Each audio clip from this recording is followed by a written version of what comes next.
an introduction. So he's been working on like tech and the city for like a really long time. His first published paper on this is on 1990 on urban tech and local government or something like that. He's been doing stuff around kind of governance and government and technology, digital technology. I mean, I'd first come across his work really in what I thought was a seminal book at the time, which was Telecommunications in the City in 1996, which really started to put a kind of theoretical perspective, really coming out of political economy. And his Splinter in Urbanism book, which probably most people, I guess, would know is, as a kind of a seminal piece of work really around political economy of urban technology, massively cited. I think almost up to 9,000 citations now, and in fact, it's cited more now than when it was published. It's got this strange trajectory of growth. Okay, so and his other main area has been around kind of carbon neutral, low carbon development, again with a tech kind of focus, and it looks like that's partly what he's going to talk about today around meteorological governance and the urban politics of atmospheric modulation. I'm going to pass it over to Simon now. Do we want him to have the microphone, or do you need the microphone? Okay. You prefer me to have it? If you don't want, that's fine. Can you hear me at the back okay? Oh great, I won't use the back. I need to stand this side of the table to see what my slides say. So thank you very much, Amy and the team, for inviting me to the workshop. It's been a great workshop. I particularly enjoyed the last session, and it makes me reflect on the current state of academia really. If you can't hold a collective view of what a team can do together in a context where many of the incentives are about individualisation, I think it's really important to build on the really excellent work we've done as a team, and as academics need to try to protect that basis for producing academic work. When Anna asked me to come along and do a talk, I thought, well, I'm not really, I mean, I've learned a lot. It's been a great workshop. I've learned a lot about the way in which technology is, I suppose, is actually reconfiguring urban contexts, particularly through territory, space, land parcels, and the importance of that in reconstituting the urban as a flexible, so-called flexible resource. I want to talk about something I tend to get these preoccupations that I get interested in. And as Rob in his very nice introduction said, I've done a lot of work around sort of network technologies, and over the last few years I've got very interested, I got very excited yesterday when it started raining. I don't know if you could feel the sort of, there's a change of air pressure, there was the noise of the rain, there's a different sense of humidity, you could see people scurrying around. I've got really quite intrigued by this sort of interconnection between the sort of the meteorological as a material condition that's looked at by climate scientists, urban meteorologists, and the sort of atmospheric city as it's been looked at by within cultural geography, the notion of the atmospheric city as an effective and material context for life. And I've been really intrigued about the ways in which atmospheric contexts have been increasingly rendered knowable through digital technologies, rendered modulatable through digital technologies, through all sorts of interventions. So what I want to talk about in this talk is about something I've got interested in, smart weather, the application of digital technologies to urban meteorology. And there's a short paper in Urban Geography which is a bit about this. And what I want to, when I sent the conference outline, it was very much sort of based in the sort of in Stuart Eldon's work on the notion of territory as a political technology. So what I wanted to try to understand was, how does atmospheric interventions reshape our notion of the territorial? And so I'm going to offer some very preliminary, badly worked out ideas about why we might, as geographers and urbanists, we might need to take the atmospheric seriously And what I've got interested in is something, it's about the ways in which territorial domains have almost turned into these four-dimensional territorial ecologies. And I'll give you a particular example of how this works. And I think it's almost like a form of, tentatively calling sort of climate bypass and atmospheric partition. It's a way of rendering the outside as a resource that can be manipulated. So, smart weather. A domain that I didn't really know very much about, but a huge domain of applications of digital technologies, not just to personal weather stations. There's hundreds of domestic and personal weather stations that you can purchase. A number of stores in London sell these, a lot of them online, which are increasingly being networked together. One of the largest of these systems is the Weather Underground that connects 250,000 weather stations, primarily urban weather stations, that people can use domestically to control irrigation, heating, energy use, checking their route to work and working out what they might need to wear, or whether they walk to work or cycle to work. And these are increasingly networked together as a digital resource. If they meet certain standards, they're actually feeding into commercial and state weather data. Another example are intelligent weather platforms. There's a number of large commercial vendors and small entrants who develop these sorts of advanced weather intelligence platforms that provide customized weather data for particular economic sectors, infrastructure providers, logistics, aviation, and also cities and states. Take control of your city and state's growing weather and climate threats, protect communities, maximize resources, and ensure long-term resilience for cities, etc., etc. What they claim to do is provide long, medium, and very short-term weather forecasts that are highly customized for particular places, companies, networks, assets, and resources that are increasingly providing what they claim is intelligence to prepare organizations for severe weather, but also to automate the nature of responses. They claim that they're able to have templates in place that would reconfigure the circulation of freight vehicles, that would, in a sense, render a severe weather event manageable, knowable, and actionable, and also to ensure continuity of circulation. And then the other example is World Meteorological Organization, who've got this idea of integrated urban platforms, which are very, very strongly orientated around turning weather into a resource that can feed into emergency planning, early warning. It's a little bit like the claims that are made by these intelligent weather platforms. They're able to provide very short-term data and forecasts that are very microspatial. They claim they're down to sort of 50 square meters, and that the forecast can vary by this very sort of short microspatial unit over very short timescales. And this is an example of, so this they call it nowcasting. So it's not just forecasting, nowcasting. It's a technique taken from finance and economics that's used to understand markets. It's now being applied to the atmospheric domain. And leading to this, normally an urban area has a weather station at an airport, but these sorts of systems require this really dense network of weather monitors, which of course are now much cheaper and a lot easier to produce, digitally connected together. So what is smart weather? Dense sensing of the lower atmosphere. They can even incorporate data from vehicles, from cars, from domestic weather stations, satellites. It's very much focused around producing these very short-term, very specific place-based forecasts. And it's about the development of programmable responses. So according to the forecast, it's designed to set in place a set of alerts and adjustments. You might clear out drainage ditches, you might move assets around, you might move people out of areas where they might be at danger.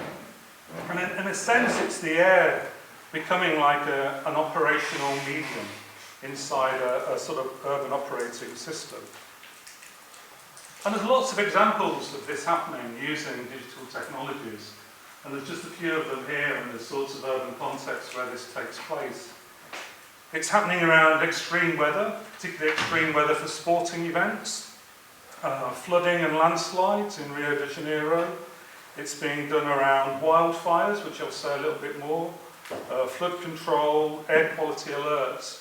The application of this sort of this suite of smart weather technologies is being applied in a multiplicity of contexts. And I think what I would like to try and argue is that there's multiple atmospheric regimes that are being subject to this sort of datafication and technologicalization, with particular assemblages of sensors, predictive analytics, and devices for intervening across these different domains. There's a sort of elasticity to the scale at which these operate, from a sort of mega-regional fire conditions, large heat domes, down to sort of really quite small-scale, cooled thermal environments in the outdoors and indoors. They have a particular sort of material specificity associated with them, but actually what they... And intervention of technology into how we manage and govern the city. So, over to the floor, if anybody has any questions they'd like to ask?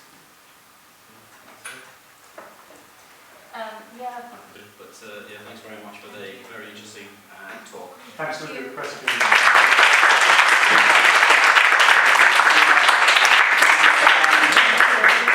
We're going to start the next panel now. We're going straight to the next panel. I'm not sure who's chairing. Thank you all.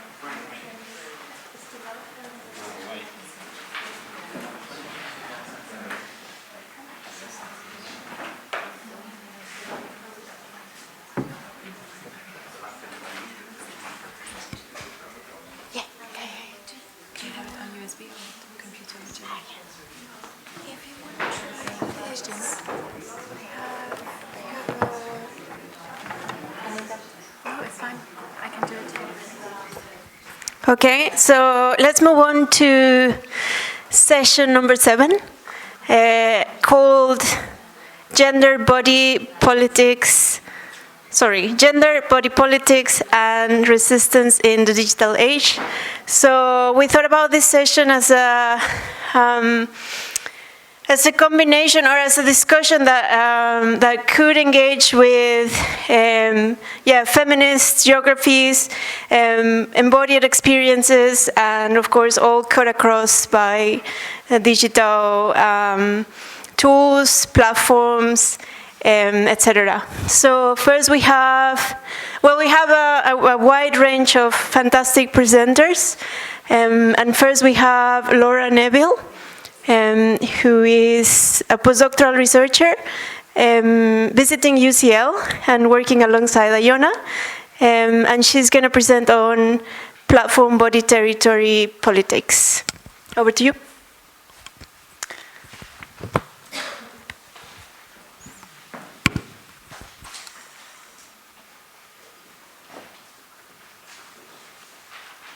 Okay.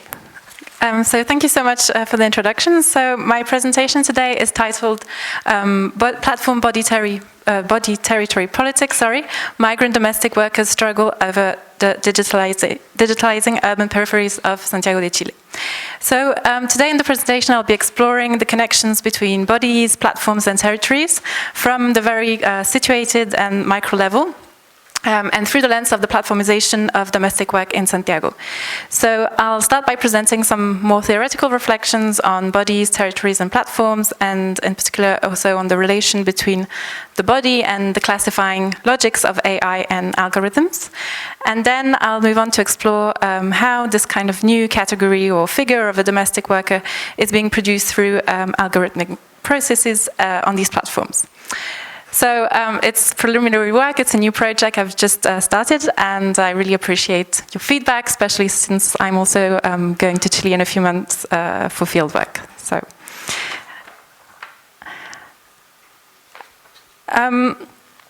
So in this project, I zoom, as I said, onto the micro level to examine how the relationships with bodies and embodiment are being reconfigured in the smart or AI cities, and how everyday uses of platforms and technologies by marginalized communities can be seen as sustaining or disrupting the politics of digitalization as urbanization that is also what has brought us together here. So I ask in particular, what are the laboring bodies that are being unaccounted, the racialized and the gendered experiences of their calculability, and their encoded forms of exclusion.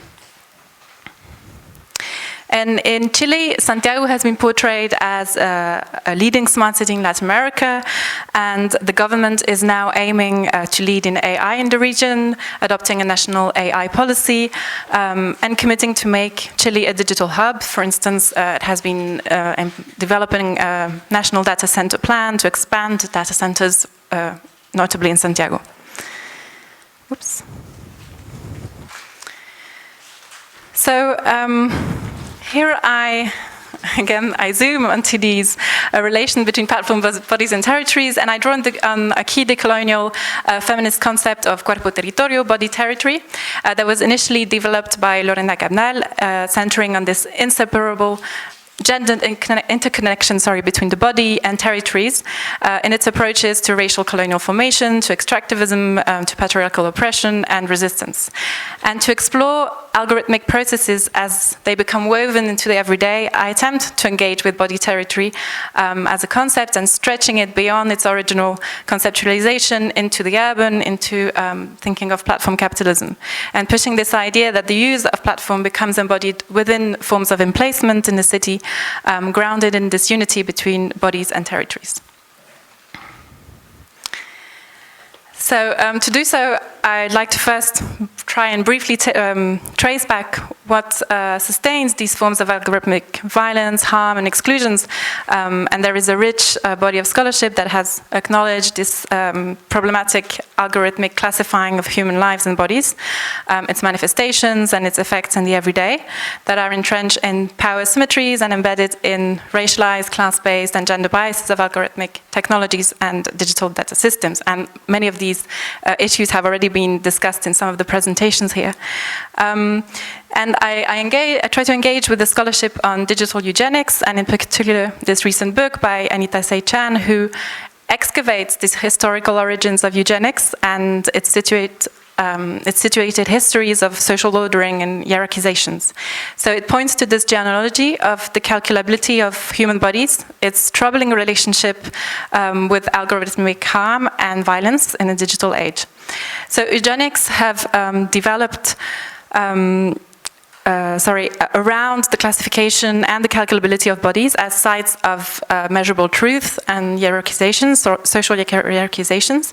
And as Chan argues, while separated by century, eugenics and contemporary data science continue to amplify one another's projects. So the measurability of bodies, the development of database, or the use of statistical methods to rationalize social phenomena are foundational in the emergence of contemporary data-driven algorithmic modes of governance. And the way eugenics were coded within big data and machine learning is central in understanding algorithmic classification practices and AI, from French, developments and their social spatial implications today.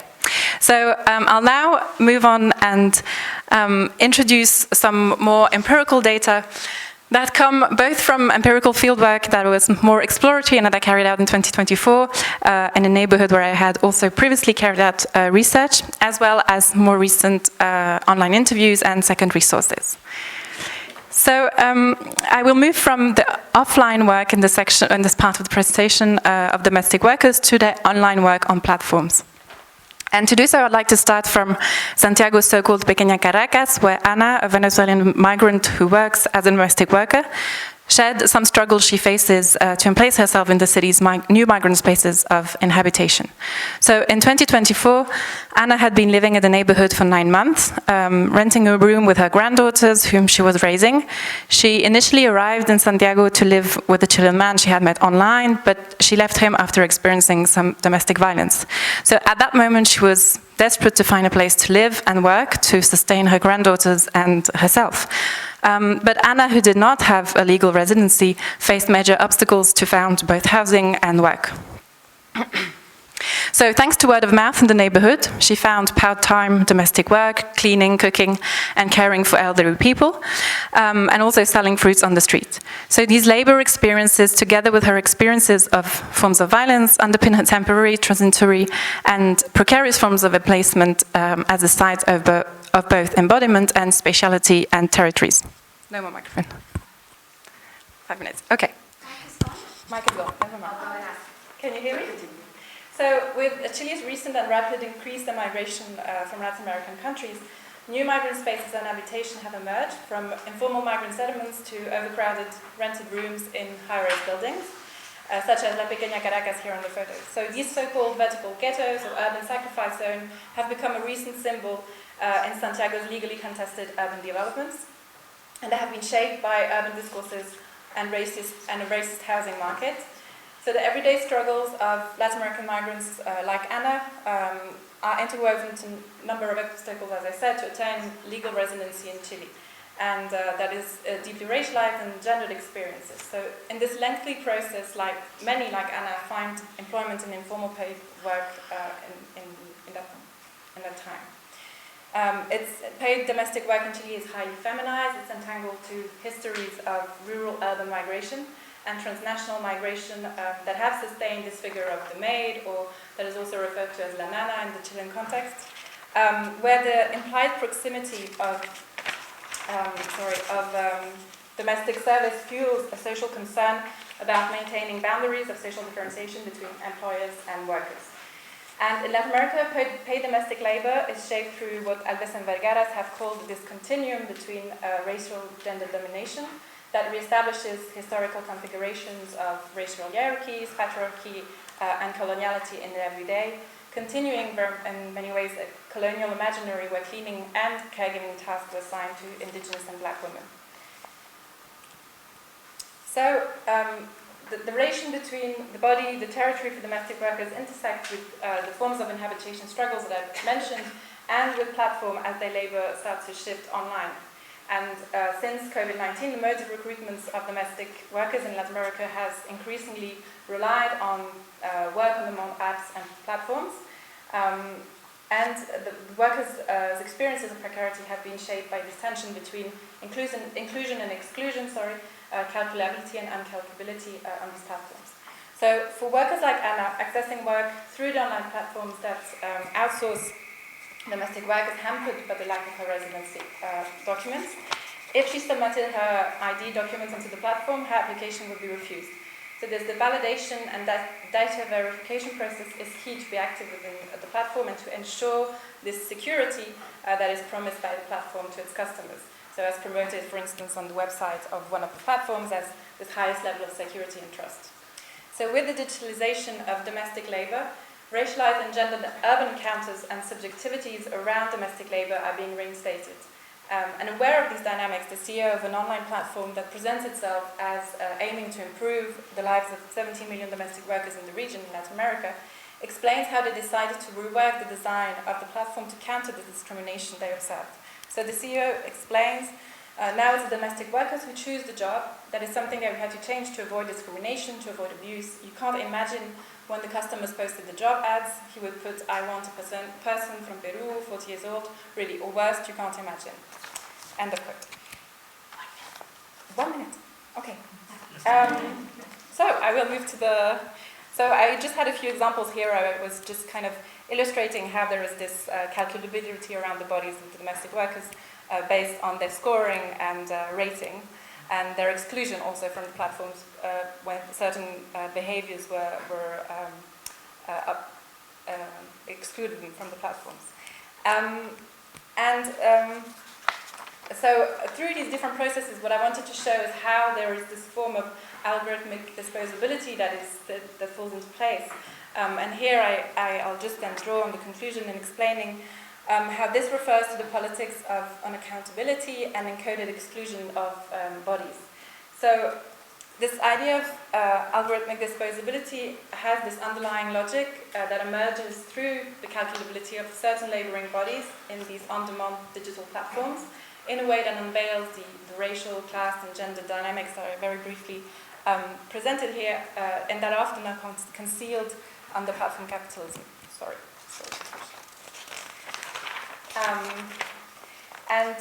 Engaging with this scholarship on digital eugenics that I presented, I seek then to conceptualize this algorithmic disposability of bodies as the gendered, the racialized, and the class differential values of bodies and lives through modes of algorithmic discrimination and classification.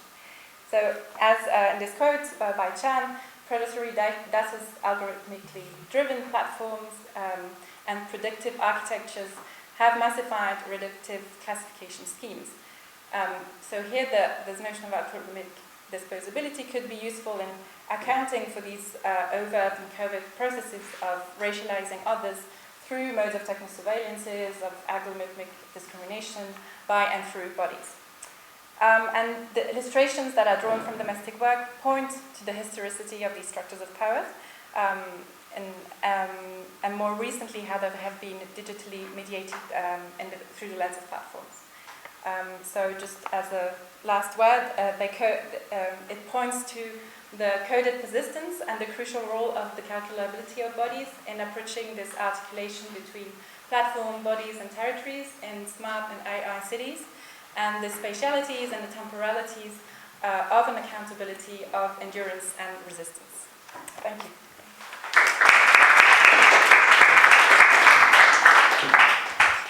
Thank you, Laura. Right, so we're going to move on to hear from Debangana Bose from the University of Cambridge. She's going to talk about platform resistance in Darjeeling.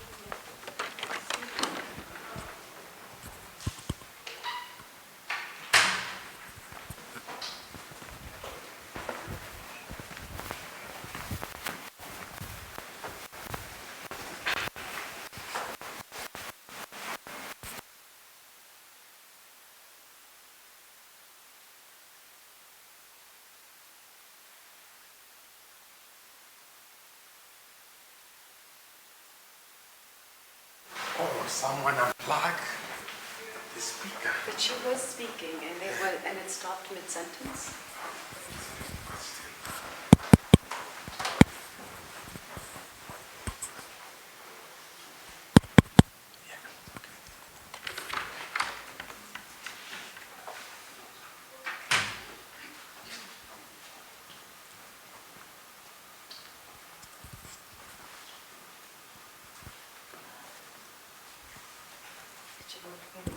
I think I'm fine without the mic. Maybe I'll just... okay. Brilliant. Okay. Good afternoon, everyone. I'm just used to saying this.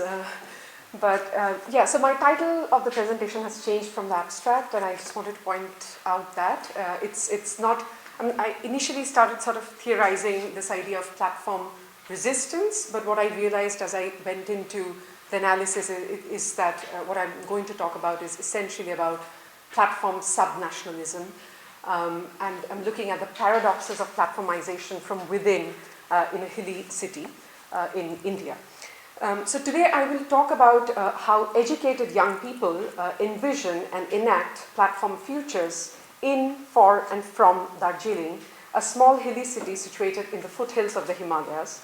And in doing so, I'll talk about how their practices, their visions, their imagination sort of reveal a kind of platform subnationalism. And in doing so, I'll draw on the literature that kind of speaks about how there is a dire need to pay attention to local situatedness and move beyond the so-called black box, move beyond the sort of algorithmic, platformic relations that the platform economy is rendering.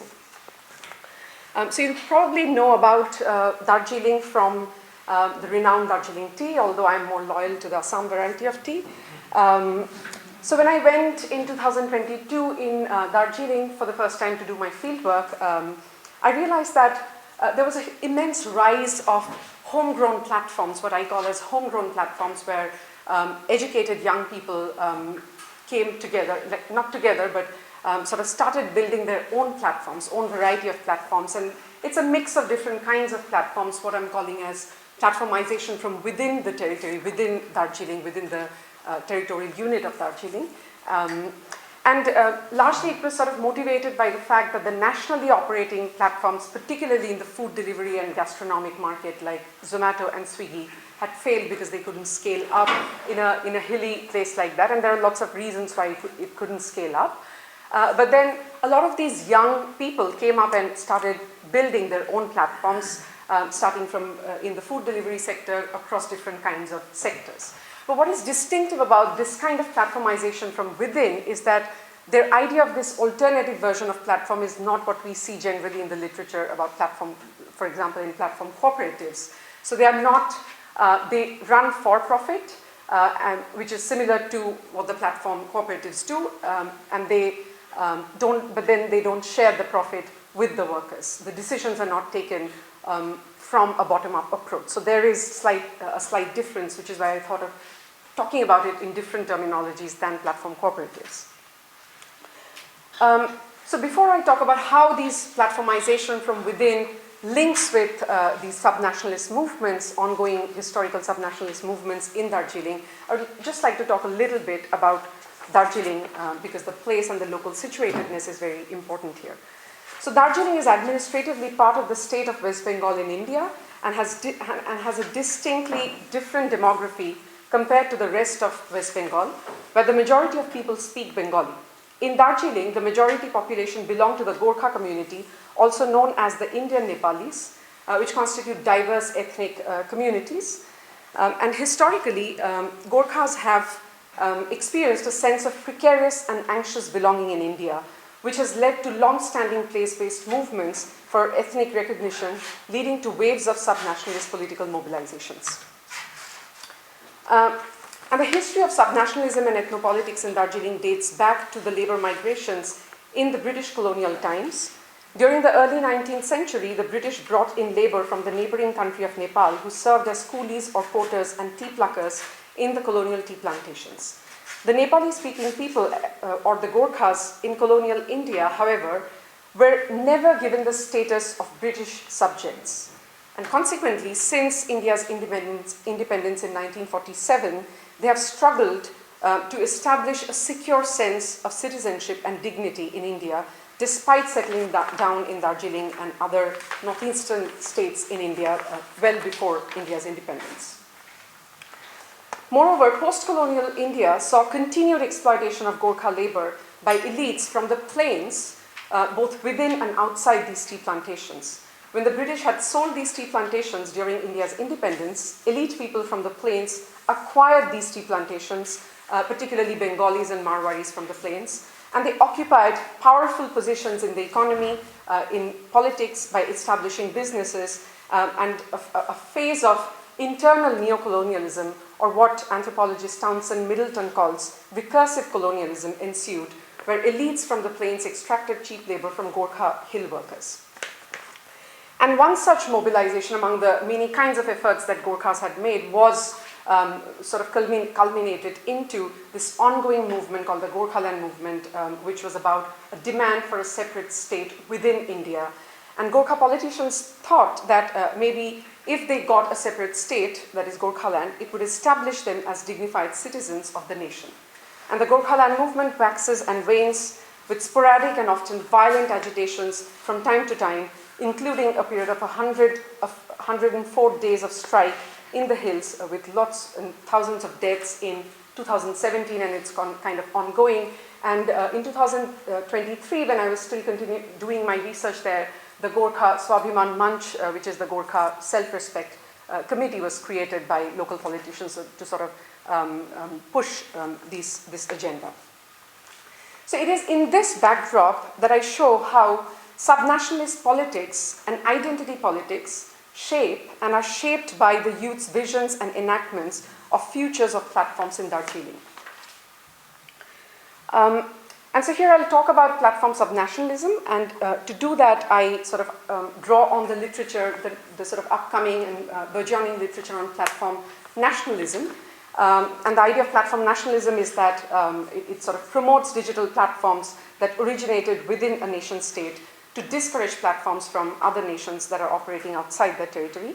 For example, you would know about the sort of like looking at the Chinese state that prohibits platforms from outside entering into and operating there to encourage their local platforms, but also recently the ban of TikTok in India, in the US, kind of situates the platform nationalism debate. But largely when we look at platform nationalism, it has been understood more as a geopolitical competition where the market logic has been important. Some scholars have talked about platform nationalism as a form of governance, as regulation, as protection, particularly because of the lack of any kind of regulation in platform economy, and they are sort of envisioning and seeing that could platform nationalism serve as an alternative form of regulation.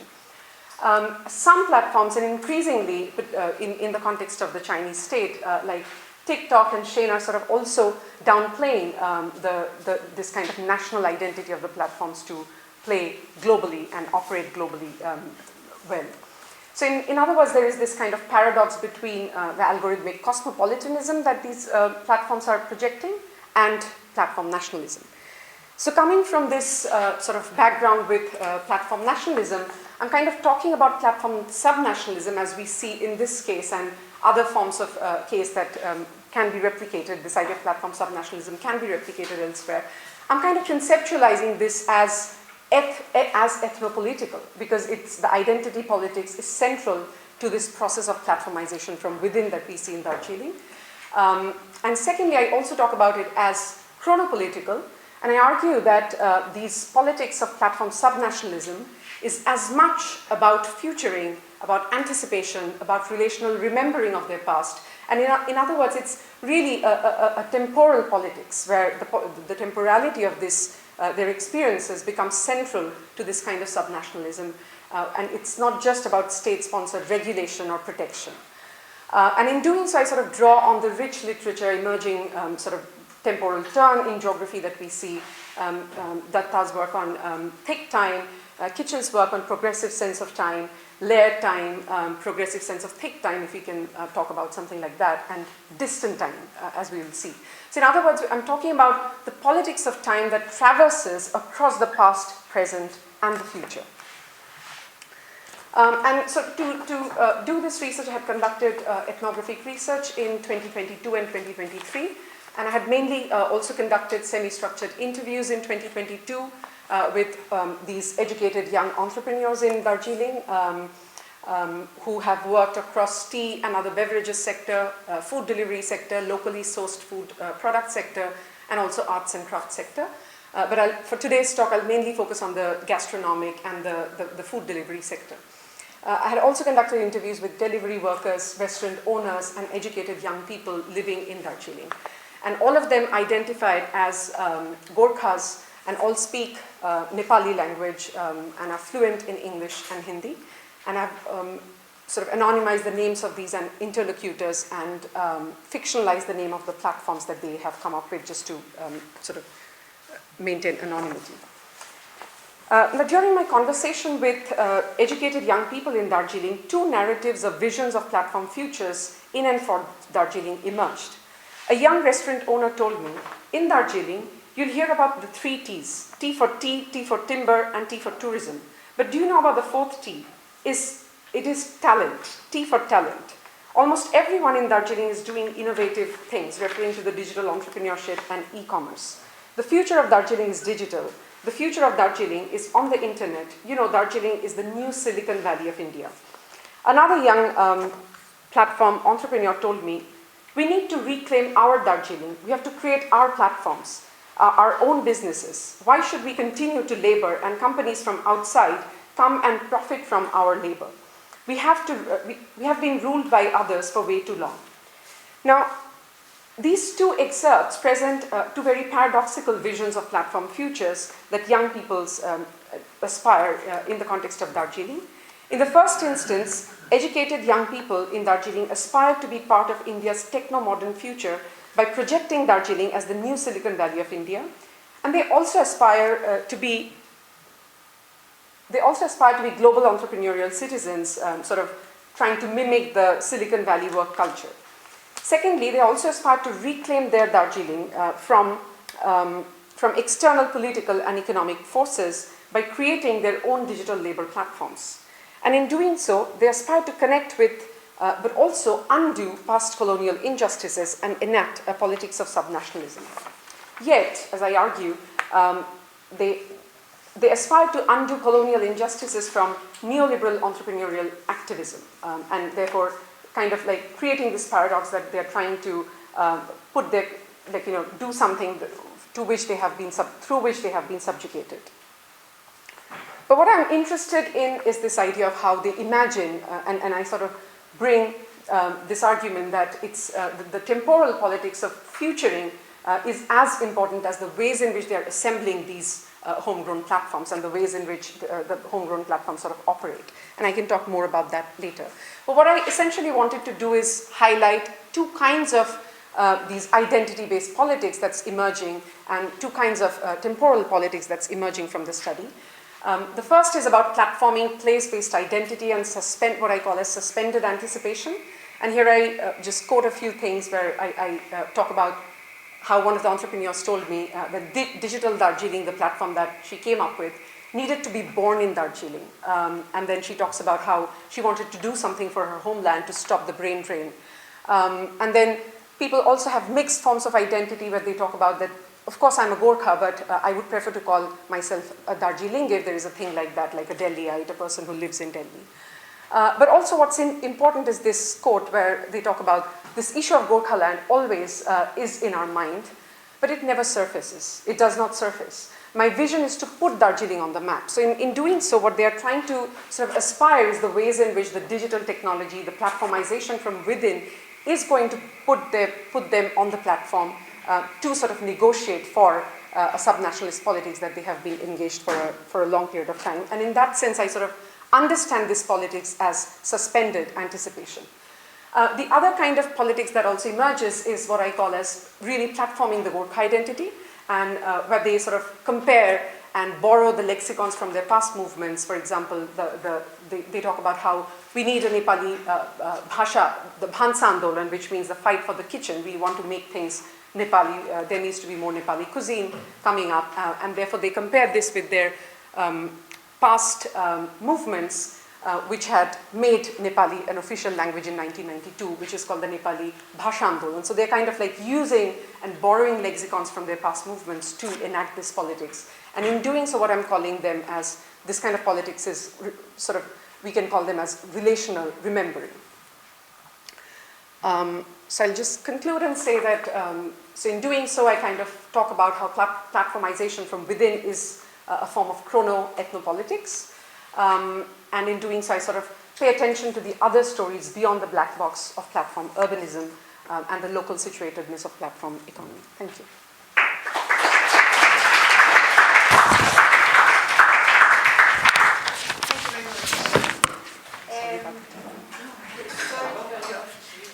We now have our very own Keya Kunte, who's a a doctoral researcher, also at UCL Geography.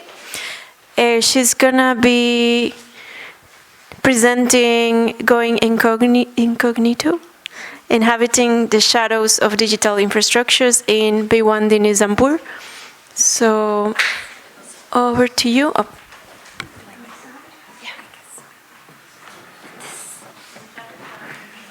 Is it on PowerPoint? It is. Yeah. So you just need to present. Okay. Because it's a mirrored. Oh, is it?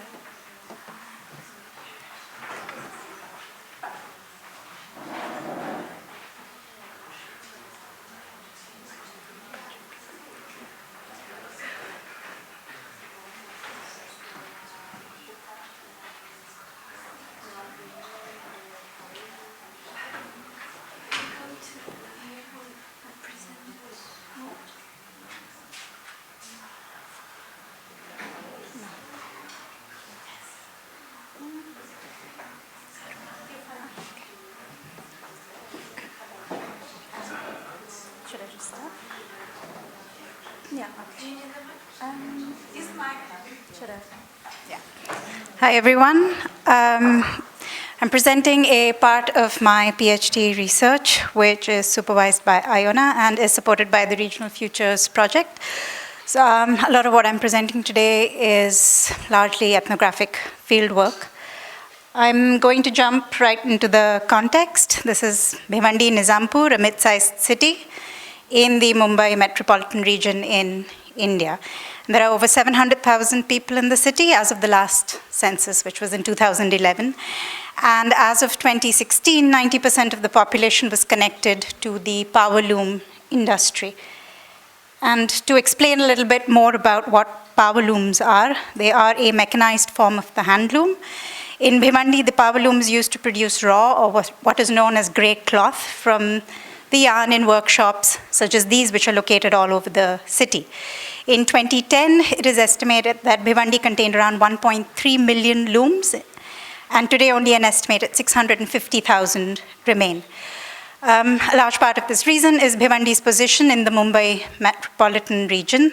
The city has consistently found itself placed at the margins, a fate shared by many small-scale industrial towns, with a sizable Muslim population and little political leverage, particularly now in the face of a changing economy. So in the last decade, a new economy of automated looms, warehousing, and e-logistics has emerged just outside of the city's limits. While this growth is adequately supported by policy, the power loom industry within Bhiwandi faces multiple challenges that are being overlooked. And this shift is not just economic, but also aspirational. Many youth from the city want to work in the service sector, not in the looms. The city's new development plan is pushing out industrial uses, and digitalisation is slowly changing how people inhabit the city. So it is within these transformations that I place my larger research and ask the question, how are Bhiwandi's power loom owners negotiating the territorial expansion of the state? At the moment, loom owners who I spoke to were all male, and they occupy what I'm calling plural identities. One is that they belong to different communities and castes. They also occupy different hierarchies within the industry. So in Bhiwandi, around 80% of loom owners are job workers who operate under the orders of master weavers or merchants. Each of the loom owners have a different stake in the city in terms of property ownership, tenancy arrangements. Some give work to job workers but don't have any other investment in the city, and some are not involved in industry at all but have invested in land or workshops through which they circulate cash sometimes within the city. And there is now a fourth aspect. Loom owners are being placed into what Singh and Jackson referred to as a spectrum of resolution, which is a core analytic used to map the differentiation of inhabitants based on data representation. But in Bhiwandi, this can extend to many more aspects, such as data voids, through frictions with local systems of valuing land, inheritance, unrecognized tenures. A lot of you here in the room have talked about and written about bodily refusal, as fingerprints and digital signatures are not always registered accurately. And the effective dimensions, a lot of which was spoken about yesterday in terms of waiting in line, navigating incomplete systems, which all add to the challenges of a city historically underserviced by formal institutions. And so it is also from a combination of these identities that loom owners negotiate their access to the city. This is a very, I would say, simplistic diagram, but what it's trying to illustrate is that there are different digital systems with which the loom owners are currently intersecting that include the registration of property, of industry, online banking, insurance, electricity metering, and all of them kind of come together in different permutations and combinations. There are also different mechanisms that a city is using to define, regulate, and assert control over inhabitants. But of course, as with many cities in India, in Bhiwandi also, digital infrastructures are being experienced as incomplete and heterogeneous configurations. And so loom owners lie at the crossroads of digital and analog systems. So what you see in the blue boxes are that digital processes often give rise to non-digital actors, such as agents, professionals, mediators that help loom owners navigate a changing landscape. And this is in addition to many local practices established over decades and forged through reciprocal relationships that also persist simultaneously. And so what I'm focusing on for the rest of this presentation is these other practices through the concept of going incognito. So the word incognito refers to the unknown, and going incognito would suggest an action that seeks to conceal one's true identity. In this presentation, I'm using the term to refer to practices made by loom owners to operate around the systems of digital governance and not be categorized or limited by it. It means to exist within the ambiguities that the digitalizing state gives rise to, at times relying on it to be also complicit while operating within a set of practices that is allowed by the incompleteness of digitalization. And they're not new practices necessarily, they are building on earlier systems. There are others that emerge in the course of everyday adaptation. And there are a lot of reciprocal relationships that have to be negotiated and maintained that give rise to a lot of these practices. Where officially recognized systems often render inhabitants illegible or informal. So I explore what these practices are in the next few slides as a way to think about what the politics of refusing the digital can look like. These are very tentative suggestions at the moment, but there's room for feedback. So the first practice relates to workshop subdivisions. A typical power loom workshop in Bhiwandi contains around 20 to 24 of these looms, and the number is significant for a number of a lot of reasons. One is that within this number, looms consume less than 27 horsepower. So that enables loom owners to obtain a substantial electricity subsidy. The other reason is that restricted to this number of looms, in the past it was meant to keep the number of laborers to less than a certain number within the unit, which ensured that the Bombay Industrial Relations Act could not be applied, and therefore it enables an unorganized informal sector to thrive without the threat of unionization. And loom owners, of course, continue to use the system now to avoid, well, you could say after the introduction of the goods and services taxation system, where fabric production was suddenly brought into the tax net. Loom owners are now using the partitioning system to keep their production turnover to just under the limit and registering each of these as separate units under the name of different family members. A second practice is related to the nature of property agreements. In the past, with a lot of subdivisions and with the expansion of looms, different kinds of property arrangements have grown. I won't get into those now, but essentially the binding agreement was done on a piece of paper, but also often based on trust. And so even today, even though there is an online system of registering property, a lot of loom owners choose to keep the transactions offline owing to additional fees and a history of undocumented transactions that have not yet been captured in digitized systems. And so this gives rise to another practice, where along the street in Bhiwandi, property agreements are typed up on computers or even typewriters and validated by advocates who operate from a car close by. The third practice I want to draw attention to has to do with how property is locally valued. Loom owners don't transact using what is called the ready reckoner rate, but use what is locally known as the ek jodi loom rate, which refers to a pair of looms. The value of land is decided using this as a measure rather than a per square foot measure. What it also does is it ties into the paper agreement because it allows for a flexibility where if the amount happens to be larger, only a part of it is noted on paper or registered, and then the remaining is taken in cash. And that brings me to the fourth practice, which has to do with the circulation of cash. A practice that continues despite a slowdown since 2016 after the demonetization of large banknotes. And so many of Bhiwandi's small-scale job workers or loom owners are Muslim, so they prefer to follow Sharia, which is a set of religious laws that prevents the accumulation of interest.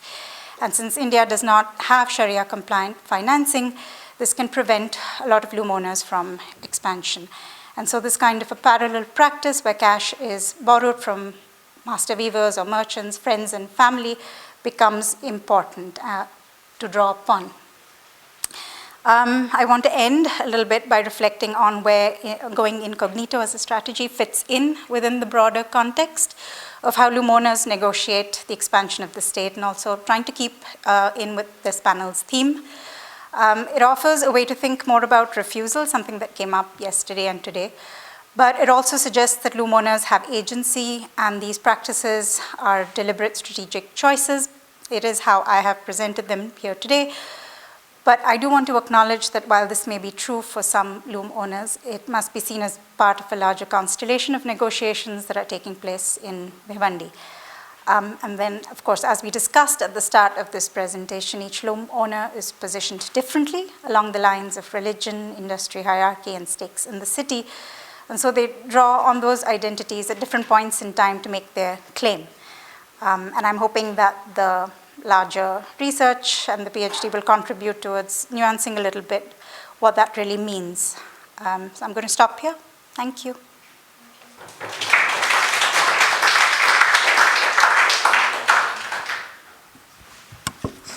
Thank you, Keya, and thank you for those wonderful pictures from Bhiwandi. Next, we have another presentation from the Regional Futures team. This is from Raul Agráz from the University of Guadalajara, working alongside Iona, and Juan de Merutis, also from the University of Guadalajara. So the title for this presentation is Digitizing Commons Lands from Below, Alternate Pathways for Land Governance in the Comunidad de Mezquitan in Guadalajara metropolitan area. Yeah. Well, thank you, Mariana. And I think I spoiled much of this presentation yesterday, so maybe you will find it kind of repetitive, but I will give some nuance for what we did. Our goal with this research is to analyze how commons lands are incorporated into land practices from below. So, and also how these practices that operate outside mainstream state institutions like cadastres or public registries create complex forms of autonomy, but also interdependencies for these communities. Well, this is a question that guided our research here with Guadalajara. How does the comunidad, as an indigenous community within the Guadalajara metropolitan area, make use of digital tools to negotiate, manage, and contest urbanization? With this question, we try to tackle, to address issues like internal politics, also the local mapping practices and archival practices that in general, these practices are shaping the land governance from below of this comunidad. This is a brief geographical context. This comunidad is located in the very edge of the Guadalajara metropolitan area. In fact, it is limited by a canyon, so this is like the natural barrier that prevents urbanization to grow. Otherwise, it will continue and continue and continue. In purple is the regional territory in the 1976 when it was recognized by the state, but it lost 67% of its territory through expropriations.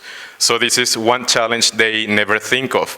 First, they thought they were an isolated community in the northern edge of the city, but now they manage a territory of 50,000 people. So this is kind of impacting. Well, this is the hardest part of my research, the literature review, to try to understand the indigenous common lands governance from below. So we draw from literature on traditional local practices incorporating collective ownership models, de facto agreements, community agency on one side. Also how the state governs commons lands. For instance, this public-private discussion about if commons lands are public or are private, but they are never considered like in between something. And also commons as land banks, The state usually says, oh, we have commons land, let's use that land to build infrastructure, as it happens in Mexico. And also the legal frameworks for commons lands, which are planning documents, policies, etc.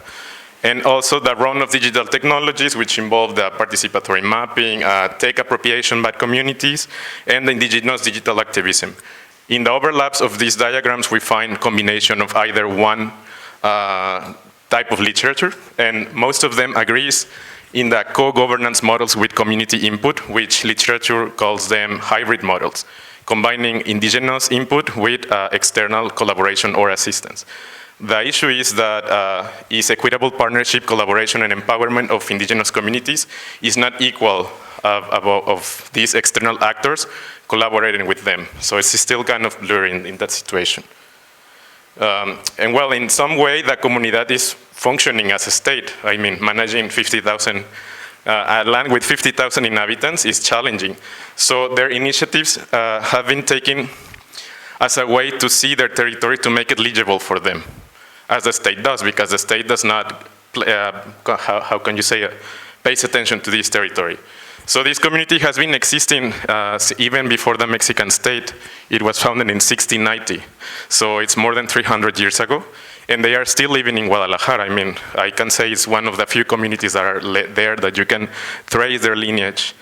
So they are quite an important part of Guadalajara that most of us don't know that they are there. So, in this sense, this idea of a Scott, that most states are, to speak broadly, are younger than the societies they purport to administer, gives us an idea because the Comunidad has to move through different legal frameworks imposed by Mexican regimes.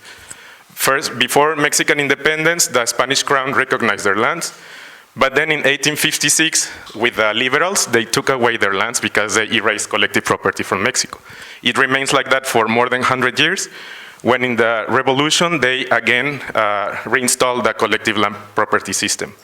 So the Comunidad has been trying to navigate these state frameworks, and this creates kind of a conflict because they have been an elder society than the Mexican state, so they cannot trace this legitimacy from them. I mean, they don't owe anything from the state. They came before them. So, and somehow the Mexican state uses this like kind of, I say, like a blackmail, this type of common lands, because they say, as the government, we gave you the land. So somehow you must cooperate with us or we can take that away. So in this sense, the Comunidad is not in that situation. Well, our methods, we developed this research throughout the Regional Futures Project in Guadalajara, almost like 2 years. We conducted fieldwork observations and interviews with different stakeholders. And this is also a complex part that, to explain, that as I was saying yesterday, the Mexican Commons Land System, which is the whole blue area, and all the stakeholders that participate in it, we focus on the internal land transactions, which are entirely inside the community. So there's no state actors here. So most of the information flows are paper-based, and with a hybrid system here with the supervisory board and the commissariat. The commissariat is the executive governing body. The supervisory board is supposed to oversight the commissariat activities, and they act kind of like mediators. Comuneros are the active voting members of the Comunidad, and they form the assembly, which is the highest decision-making authority in a Comunidad. So internal land transactions involve land mergers, transfer of rights, but also subdivisions, and they don't need state oversight when they are inside the Comunidad.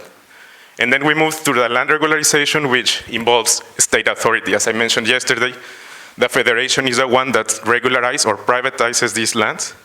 And again, information flows here are mainly paper-based.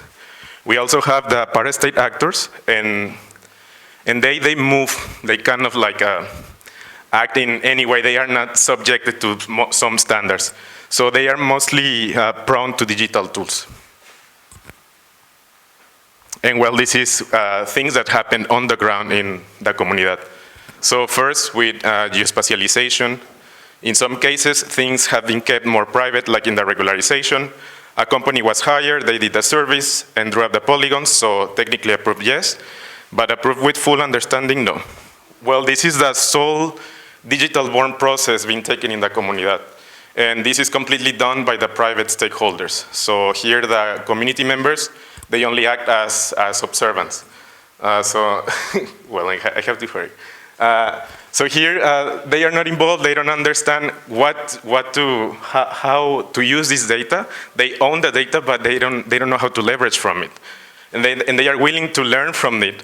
But the thing is, they also need the technical infrastructure to do it. So it's kind of like, what do we do in this situation? We also observe the community archive. Everything should be digitized. The most difficult thing is to digitize it. It's not removing staples, it's reorganizing, refilling, it's twofold. Here, the speaker highlights the issue of not technicality, but also human resources, time management, and training, because without proper training, they might end up damaging the documents. Well, ground routing, going on foot, uphill, and then very rough terrain, lots of brush, and other people to avoid the trouble, just do the paperwork from above and say, oh yes, I've seen it, but they don't know where, and we try to measure. So since the comunidad does not use digital tools to see its territory, they must do it on field work, and this is the way it sees the territory, so through everyday practices. And somehow here they are not trusty of digital tools because they say some do the paperwork from above, so, and we have seen it, and we go there and measure. In the internal boundaries in the comunidad are not set, so they need the, how do you say, the analogous part. And finally, we also observe the weekly administrative procedures there. First step is filling out a request form with the person's name. We verify that the document matches what it says. We digitize, print, check, sign, and stamp. So this implies like the hybrid system. So here digitalization does not replace their activities, they only complement. Well, some conclusions because I have less time. Here, who gains, who loses with these stall initiatives. In this sense, the agrarian authorities and the GIS consultants, they shift responsibility, so in some way they gain something. And the trade-offs are mainly with comuneros that they don't know sometimes the complexity of the processes taking place in their lands, and also the residents that would like to regularize but depend on what the comunidad agrees to do. Also, the comunidad asserts autonomy while remaining interdependent with the state and GIS consultants whose influence is still unclear for us because sometimes they might be beneficial on the other way. We don't know what are their hidden intentions, so we try to figure out that and how to present it. Also, this partial digitalization shapes the urbanization in the peripheries, which is rooted in customary practices of the comunidad that bypasses state planning. Here, there's not much communication between planning authorities, agrarian authorities, and the comunidad. And sometimes the state plans a territory so beautifully, and then it comes to the ground and sees that it cannot work as it is. We have other cases in Guadalajara with the airport also. The state not realizing there was common lands there, and it implies more legal, how do you say, legal actions. No, I don't know, it's very complex, so we must know that our territory. And well, finally, we said that the rigid common lands model, the Mexican common lands model, adapts in the periphery because here the state cannot reach that as well as it reaches like in a central city like Mexico City. Well, what I mean with this is that Mexican model system is highly centralized. The institutions that rule it are in Mexico City, and every decision must pass through Mexico City and then come back to Guadalajara, so that's not very efficient for land governance. And also, authorities in Mexico City, they don't know what's going on in Guadalajara, so in this sense, this rigid model, how can I call it, bends in the peripheries, and this is how it reveals limits, but also possibilities of indigenous land governance. And I conclude with this. Yeah.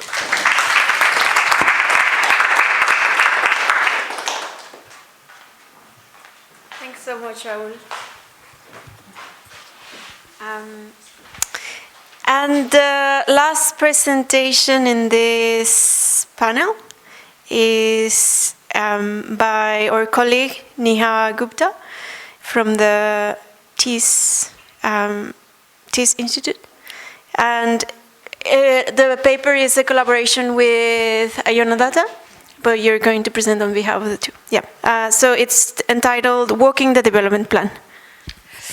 So hello everyone, and I know like we have had an exhausting day and an exhausting yesterday, so I'll try to be brief and not too dense, but yeah, and Keya has already introduced you to Bhiwandi-Nizampur, so thank you Keya for that. I don't have to get too much into the context, but this is a paper that Iona and I have been working on, which talks about the development plan of Bhiwandi-Nizampur and the constraints, challenges, and contestations around the technopolitics of its production.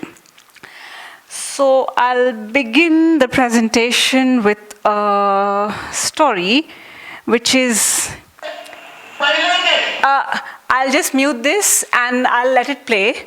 You can watch some of the subtitles, but I'll just tell you about when this happened. This happened on 15 December 2023. The development plan was released in October that year, and I was promised by all the government officials that they will be talking to me after the kind of land use plan is released, so I was very happy and excited and I was going to talk to them, but outside the municipal corporation I encountered this protest.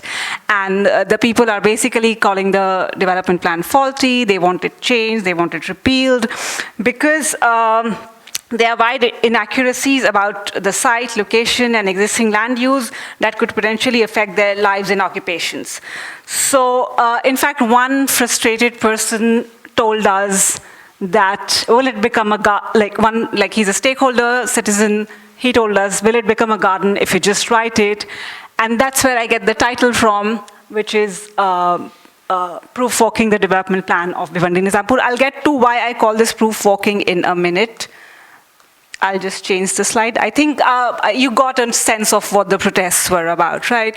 So what we are trying to do in this paper is calling this digital fix. The idea of the development plan is that it is a discursive phenomena. This discursivity operates at various scales and through different modalities, and produces that kind of produces a narrative of underdevelopment and unplanned urbanization, which is repeated by different stakeholders, and it becomes generative of certain truth claims about Bhiwandi-Nizampur, of its underdevelopment, of its kind of marginalization, etc. The development plan is then mounted as a spatiotemporal fix to solve this informality, and here we argue that this fix is a stalling that emerges from the temporalities of the digital plan, the new information claims of digitized planning, and the shifting dynamics of formality and informality embedded within the plan. Because a major intervention that the plan tries to make is that we'll fix the informality of Bhiwandi-Nizampur through the development plan. The development plan suggesting that there's about 80%, the planners are suggesting that about 85 to 90% informality in Bhiwandi-Nizampur. So the stalling, again, is executed both by the state and the citizens. The digital itself becomes a technology of stalling by diminishing any material encounters with the city. We have interviewed planners who have said that, there are kind of definite constraints around actually going to the site because of Bhiwandi, like Keya said, is a kind of Muslim majority city, town, and so there are definite, the planner being a woman, she didn't want to encounter the city, and then also about the informality, that it is difficult to navigate that informality. Another idea that had emerged in the interview with the planner was that they were trying to do the building footprints of Bhiwandi-Nizampur, and they were using like a camera-mounted car, very much like Google Street View, but it was difficult to navigate the narrow alleyways of Bhiwandi-Nizampur. So, they have not been able to do that. They have used drone flying, which is very ambitious for Bhiwandi, and it has definite capacity limitations there. The citizens also exercise stalling. At the citizen end, the stalling happens through protests like these. There's a formal process of suggestion and objection. The citizens are given a month to kind of file objections with the local planning authority, so they do that to affect their stalling at their end. I'll come back to the notion of stalling right in the concluding slide, but I'll move on now to understand the digital fix a little better, let's look at the 2003 development plan. Like this is the land use plan released in 2003, which is what the new plan draws on and builds upon. In this plan, they have not released like this overall view of the city at all. They have published the plan grid-wise. It is, I think, 52 grids that covers the entire city. It is piecemeal, and it was very difficult for even Iona and myself to make sense of that plan, because to navigate that plan, you have to navigate the different grids, and then you have to know which grid represents which area of Bhiwandi-Nizampur. So they don't have this kind of overall picture. And what I'm going to talk about in this paper is our use of walking to counter all of these challenges. So, that is how it is related to the panel, because it was our own embodied experience of walking the plan. So we use a development plan as kind of a map to then plan our walks around the city, and we kind of explore various different areas in the city through these walks. Okay, something happened to the mic. So our proof walks are inspired by the data walks approach to sense, observe, and